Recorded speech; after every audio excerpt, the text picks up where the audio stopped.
जय हिंद दोस्तों, कैसे हैं आप सब। उम्मीद करते हैं बेहतर, मस्त और स्वस्थ होंगे। मेरे दोस्तों, आप सभी को स्वतंत्रता दिवस की हार्दिक शुभकामनाएं, बहुत बहुत बधाइयां हो मेरे दोस्तों। आज का ये अगर देखें तो ये हमारा राष्ट्रीय पर्व है मेरे दोस्तों, और बहुत ही हर्षोल्लास से हमारे आर के वर्मा कोचिंग सेंटर पे मनाया जाता है मेरे भाई। तो हर बार की तरह इस बार भी बहुत ही बेहतरीन तरीके से हम लोग मनाएंगे। अभी सुबह के करीब 6:30 बज रहे हैं, 6:30 बजने से 2-4 मिनट कम ही है मेरे दोस्तों। तो मैं आपको ये कहना चाहूँगा कि इस वीडियो को पूरी तरह से फुल एंजॉय कीजिएगा। अभी शुरुआती में क्या हम लोगों ने कार्य अपना शुरू किया, यानी क्या हमने शुरू किया करना यहाँ पर, वो सब मैं आपको दिखाना चाहूँगा। और देखिए, मैं अभी तो लाइब्रेरी में यहाँ की साफ सफाई हो गई है बढ़िया से, डिटॉल और फिर कॉलिन से इसको साफ कर दिया गया, डेस्क को पूरी तरह से देख पा रहे होंगे तो आपको एकदम बिल्कुल साफ सुथरा होगा। तो मैं ये कहना चाहता हूं कि अगर आप कहीं पर भी होंगे तो आज राष्ट्रगान जरूर आप कीजिएगा मेरे दोस्तों। अगर आप ट्रेन में होंगे तो ट्रेन में करीब 1 मिनट तक बैठे, अपने रास्ते में कहीं पर खड़े हों बैठे हों तो अवश्य राष्ट्रगान करें मेरे दोस्तों। अगर आप बस में चल रहे हैं, सीट पे बैठे हैं, खड़े हैं, तो भी आप राष्ट्रगान करें। यदि आप एक हिंदुस्तानी हैं मेरे दोस्तों तो जरूर ये काम कीजिएगा मेरे भाइयों। आइए हम आपको बाहर दिखाते हैं और क्या क्या चीजें हो रही हैं वो भी दिखाते हैं। यहाँ पर क्या ये लोग कर रहे हैं, आपको देखने से लग रहा होगा कि पूरी तरह से बैलून। ये देखिए, हमारे मैनेजर और अर्जुन सभी के सभी लगे हुए हैं, और शिवांश भाऊ तो हमारे साथ साथ लगे हुए हैं। ठीक है, और देख रहे हैं, देखिए यहाँ पर भी पोछा वगैरह लग गया सब पूरा। और यहाँ देखिए शुभम क्या कर रहा है। शुभम कुछ नहीं, देखो ये यहाँ का जो पोछा था वो खराब हो गया, उखड़ गया था। तो ये हमारे टिड्डी बाबू बना रहे हैं फिलहाल। यहाँ मनीषा क्या कर रही हो, मनीषा क्या कर रही हो। बैलून लगाने जा रही है, ये बैलून लगाने जा रही है, डेकोरेट करेंगी। ये पूरा जितना भी केबिन है पूरा पूरा केबिन लगेगा। और यहाँ पर ये हमारी ऑफिस है, इस ऑफिस में भी बैलून लगेगा। ठीक है, ये हमारी माता जी हैं, सरस्वती माता जी, गणेश जी, आप लोग जरूर इनका आशीर्वाद लीजिएगा। देखिए यहाँ पर कैमरा भी लगा हुआ है, आपको बता दें। पानी पीने की जो व्यवस्था यहाँ पर है वो आपको पहले से दिख जाएगा कि यार पानी है। यहाँ पर एक टेबल है जहाँ पर हम बच्चों का एंट्री करवाते हैं कि कौन कितने टाइम आ रहा है, कौन कितने टाइम जा रहा है। जरूर मेरे दोस्तों इस चीज़ को भी कुछ लोग फॉलो करेंगे। और यहाँ पर देखिए एक डेस्क और बन रहा है, और बनना शुरू होगा मेरे दोस्तों। और डेस्क ये बनवाऊंगा क्योंकि यहाँ पर चीज़ें, यहाँ इन्वर्टर जो थी हमारी थोड़ी ख़राब हो गई थी। हाँ, तो ख़राब होने का मतलब क्या कि इसकी लोड जो थी, कैपेसिटी इसकी अच्छी नहीं थी, तो इसीलिए यहाँ पर दूसरा इन्वर्टर मशीन लगा दिया गया। एक इन्वर्टर मशीन तो यहाँ पर रखा हुआ है। ठीक है, तो चलिए दिखाते हैं पूरा का पूरा फंक्शन। देखिए और लोग आ गए हैं, कुछ नात बात हमारे आ गए हैं यहाँ पर। खुश रहिए खुश रहिए, कुछ नात बात भी हमारे आ रहे हैं और आ भी गए हैं कुछ लोग। तो देखिए कौन कौन आ रहा है अभी नीचे। क्या शुभम, कौन आ रहा है यार। हाँ देखिए कुछ, देखिए देखिए कुछ लोग ये आगे हैं। खुश रहिए खुश रहिए खुश रहिए खुश रहिए खुश रहिए। देखिए सालू भाई आ गए, सल्लू भाई, वे सालू भाई नहीं सल्लू भाई। तो धीरे धीरे सब लोग जुट रहे हैं और काम को जोरों शोरों में चलाना है। फटाफट आप लोग काम शुरू कीजिए भाई, क्योंकि समय नहीं लगाना है।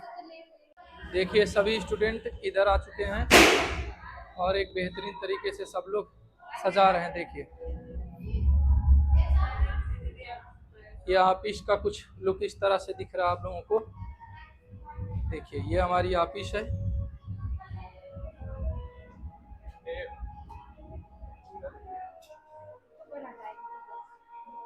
क्या हुआ मैनेजर, क्या चाहिए। टेप, टेप दो भाई मैनेजर को। छोटकन की दीदी बड़कन, छोटकन का। छोटकन की दीदी बड़कन। ये रही लाइब्रेरी का कुछ माहौल, गजब का लुक है।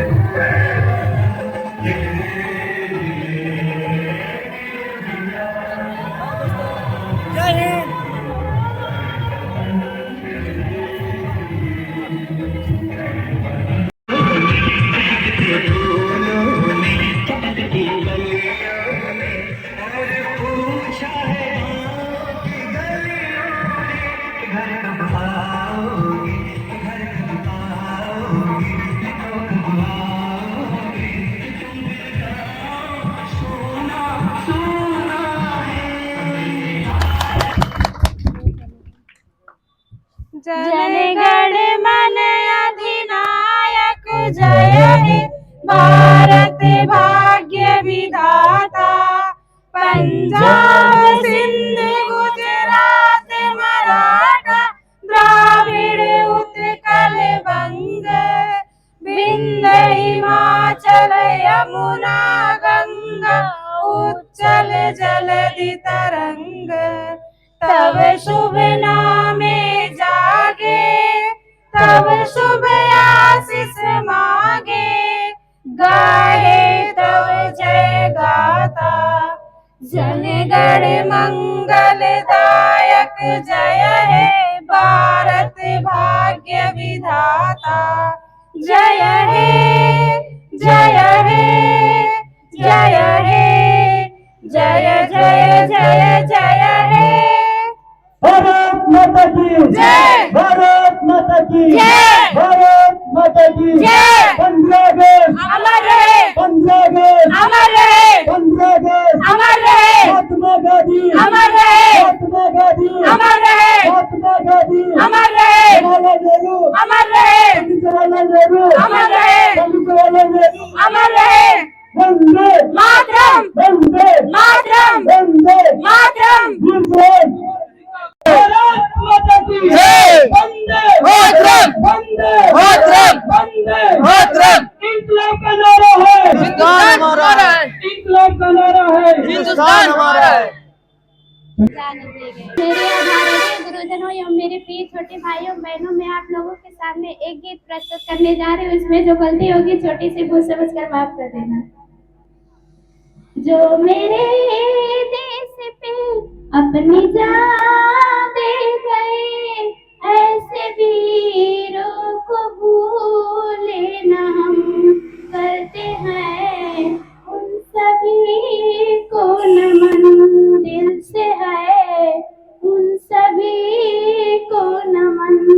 जो मेरे देश पे अपनी जान दे गए ऐसे वीरों को भूले न हम करते हैं उन सभी को नमन दिल से है उन सभी को नमन। मर के भी दोस्तों हो गए हैं अमर उन शहीदों को भूले न हम करते हैं उन सभी को नमन दिल से है उन सभी को नमन। रहा कुर्बानियों की ना वीरान वो रहा कुर्बानियों की ना वीरान वो सजा के गए हैं नए काफिले। रहा कुर्बानियों की ना वीरान वो सजा के गए हैं नए काफिले। खूने से सींच दी जिसने अपनी जमी ऐसे वीरों को भूले न हम करते हैं उन सभी को नमन दिल से है उन सभी को नमन। नब्ज जमती गई सांस थमती गई फिर भी बढ़ते कदम को न रुकने दिया। नब्ज जमती गई सांस थमती गई फिर भी बढ़ते कदम को न रुकने दिया। उन शहीदों को भूले न हम जो मेरे देश पे अपनी जान दे गए ऐसे वीरों को भूले न हम करते हैं उन सभी को नमन दिल से है उन सभी को नमन। अरे अरे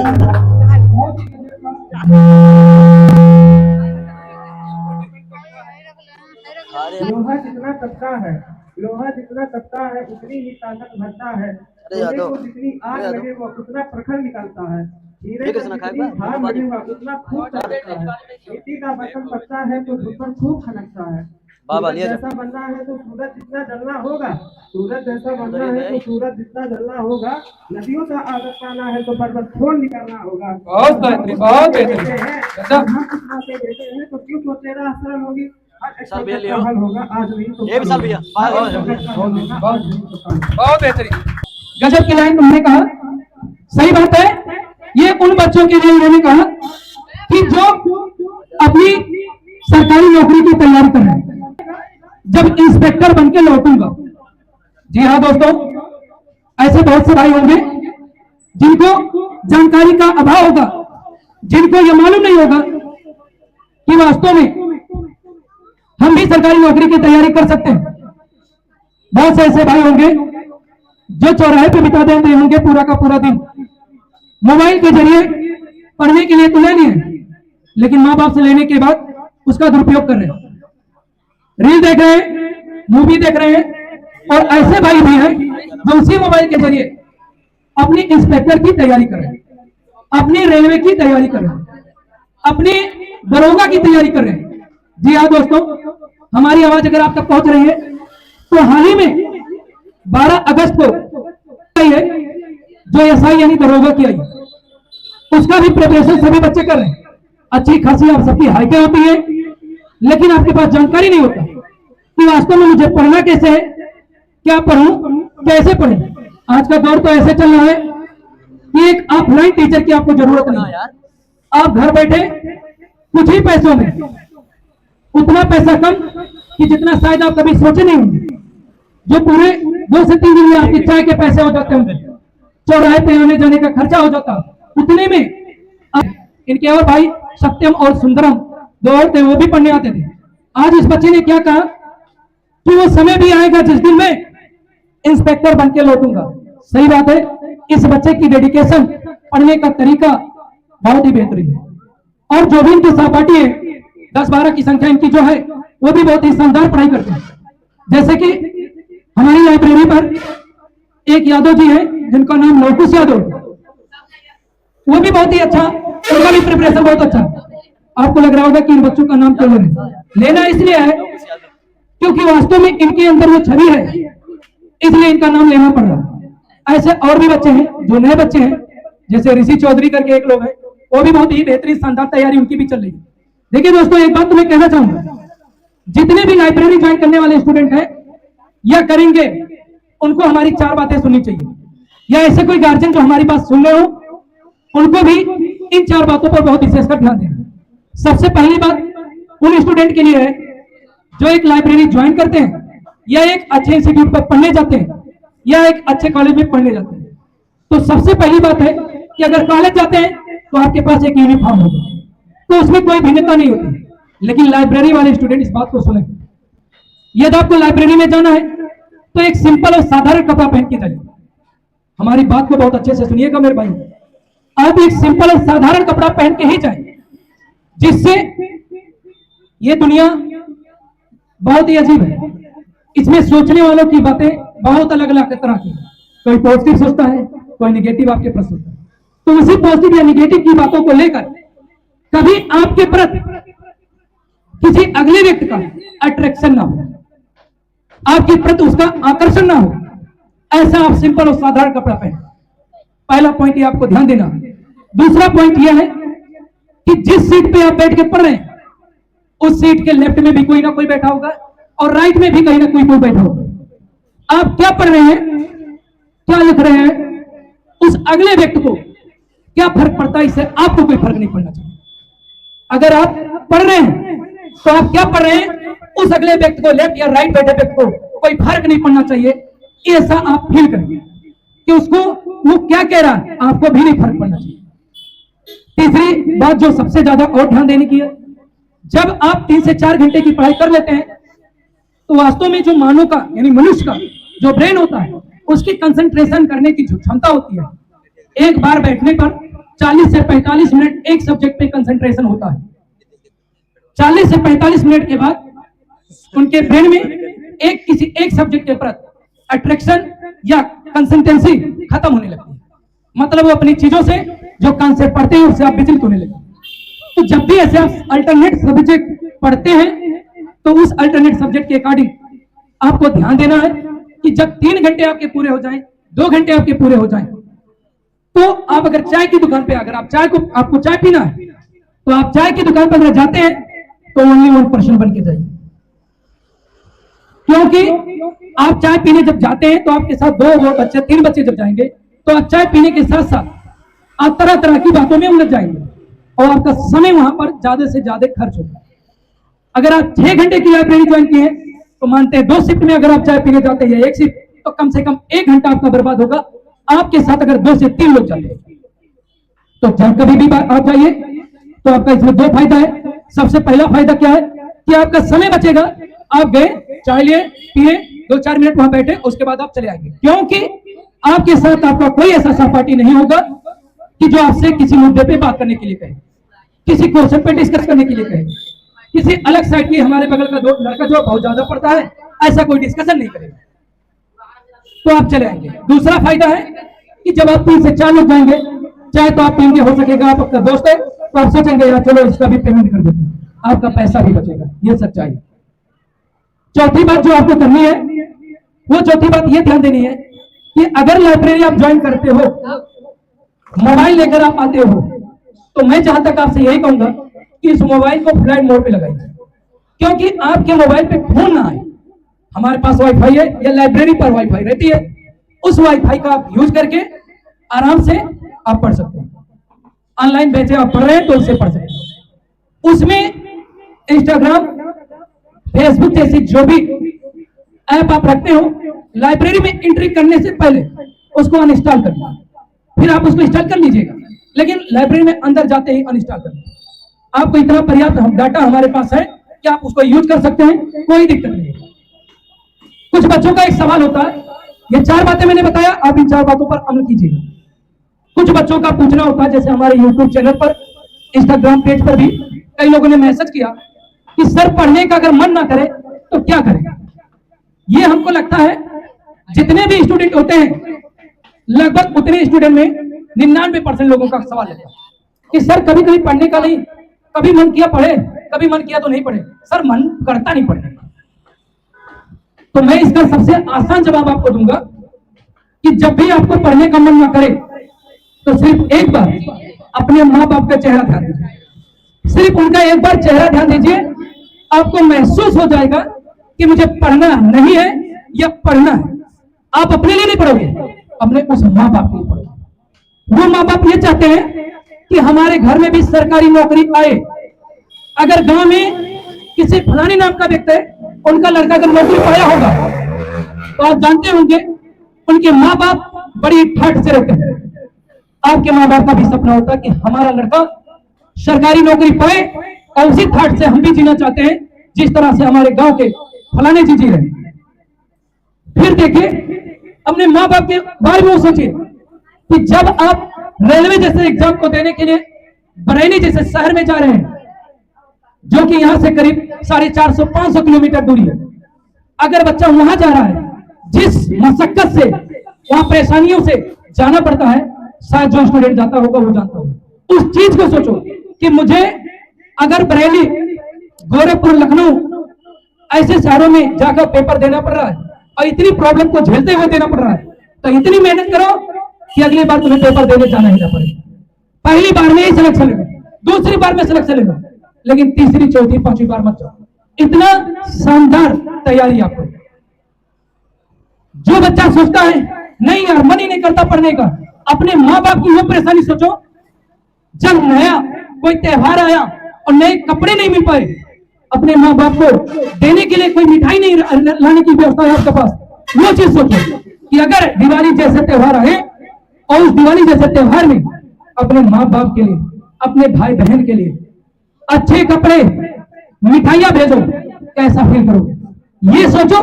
फिर देखो अगर पढ़ने का मन ना करे फिर कहना हाँ सर सही बात है, पढ़ने का फिर भी मन नहीं किया, तो फिर भी ना मन करे तो इसका एक और हमारे पास व्यवस्था है। वो व्यवस्था यह है कि जिस जगह पे कोई मजदूरी करने वाला व्यक्ति गया हो, उस मजदूर को देखो उसके बगल खड़े होकर देखो और महसूस करो कि क्या ये दिन से तुम दूर ना हो।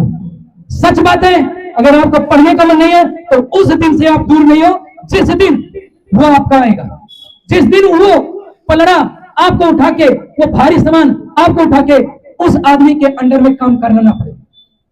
दोस्तों, सरकारी नौकरी की जो तैयारी होती है बड़ी मेहनत भरी होती है, लेकिन जब आप तैयारी नहीं करते हो और जब मजदूरी करने जाते हो तो वो मेहनत और खतरनाक होता है।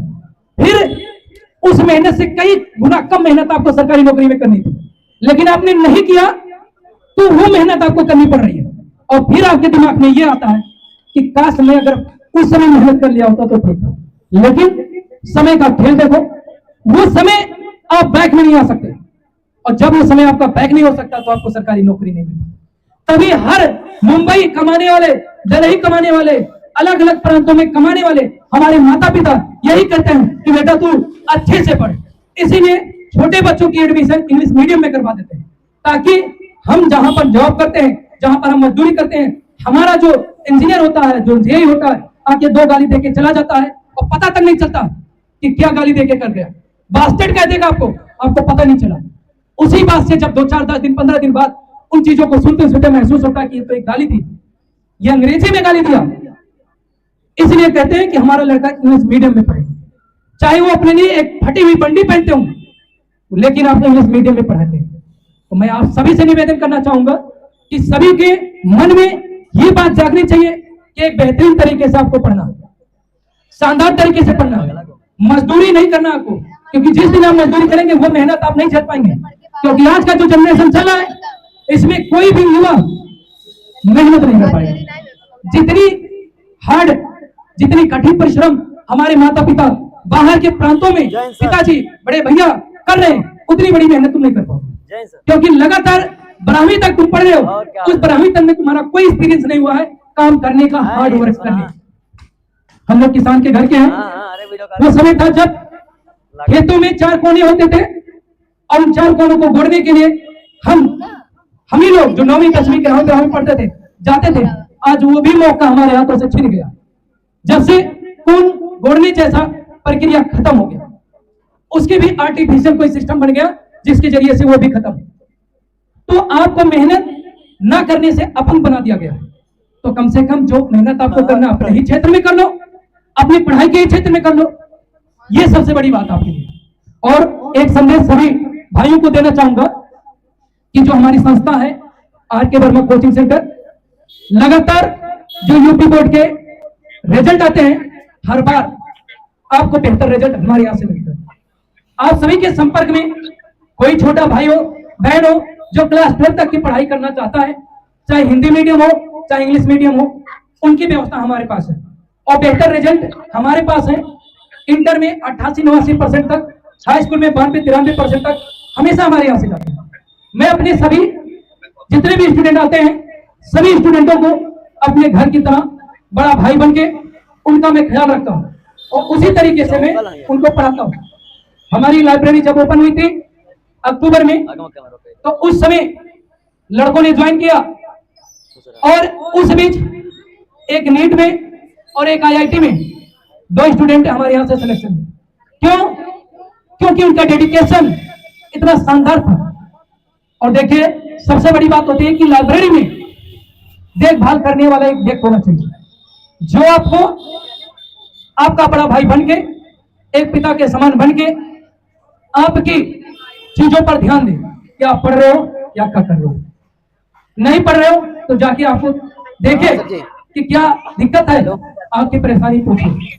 ऐसी जगहों का चुनाव कीजिए, ऐसी जगहों का चुनाव ना कीजिए जहां पर सिर्फ लोगों को आपके मंथली फीस से मतलब हो। फीस आपने दिया, लड़का रील देख रहा है या पढ़ रहा है, मूवी देख रहा है, उससे कोई फर्क नहीं पड़ता। मेरे दोस्तों, मेरी जो संस्था है उस पर आपके लिए हमेशा खड़ी रहेगी। आपको रील देखने से मना हम करते हैं, स्वयं में जाके खुद कैमरे में देखकर आपकी होल चाल देख लेता हूँ, आपका माहौल देख लेता हूँ कि आपका माहौल कैसा, तुरंत मैं आप तक पहुंचता हूँ। क्यों? क्योंकि आज मैं आपके साथ खड़ा रहूंगा।